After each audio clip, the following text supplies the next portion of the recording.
Limoilou, une bête pas comme les autres est en train de devenir le symbole de tout un quartier. Le loup de Limoilou, ben, moi c'est moi-même, de toute façon, fait que ça fait à peu près 15 ans que je reste dans le coin. Fait que... Je crois que c'est un beau symbole de la communauté à Limoilou, là. Moi, je viens pas d'ici, mais ça se ressent vraiment. Les gens sont super amicaux ici, puis c'est vraiment un beau groupe de gens qui habitent ici. Puis on dirait que le loup de Limoilou, ça amène comme une légende urbaine dans ce quartier ici. C'est le loup de Falardeau. Et oui, début 2014, le commerce fourrure Falardeau est rasé par les flammes. Le loup sauvé par un pompier de Limoilou trône présentement dans la vitrine de la boutique voisine. À son cou, il porte un collier à souhait qui fonctionne bien d'après l'expérience personnelle de Vanessa Bell. J'ai deux théories. La première étant que le loup réalise les vœux des Limoulois natifs d'abord et avant tout. Et le deuxième, comme j'étais dans les premières, peut-être qu'il va simplement par ordre d'attache des vœux. Ça prenait une fille pour penser à ça, les souhaits autour du cou. Bien, moi, je suis un peu sorcière. Marc-André, il a amené le côté un peu plus terre-à-terre de la communauté de Limoilou, puis tout ça.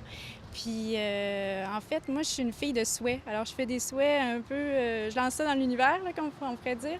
Puis oui, c'est peut-être le petit côté féminin de l'histoire du loup, en fait. Tout le monde sait de quoi on parle quand on parle du loup de fourrure Falardeau. Là. Tout le monde sait c'est quoi, là. Un genre de loup qui a déjà eu un foulard, qui a des fois il y avait une tuque.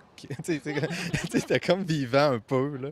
Puis tu sais, il y a comme un genre de facelift en plus, fait qu'il est comme un peu drôle. Donc, tu sais, fait comme partie un peu de Limoilou, de l'histoire de Limoilou qui a changé, qui s'améliore, qui a déjà été plus difficile comme quartier.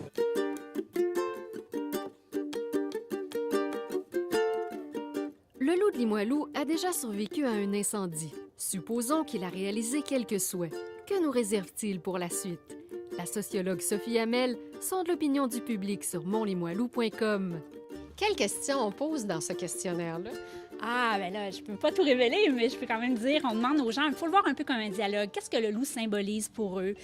Par rapport à Limoilou, est-ce qu'il y a d'autres éléments symboliques pour le positionner un petit peu par rapport à le phénomène du loup et versus comment les gens s'identifient au quartier? C'est vraiment à la volonté, je dirais à la générosité des gens qu'on va comprendre qu'est-ce que le loup symbolise pour les gens de Limoilou ou du reste de la ville, parce que c'est pas parce qu'on vient pas de Limoilou qu'on n'a pas croisé la vitrine par le passé. Un phénomène fédérateur qui n'a pas fini de nous étonner, en espérant que nos vœux se réalisent.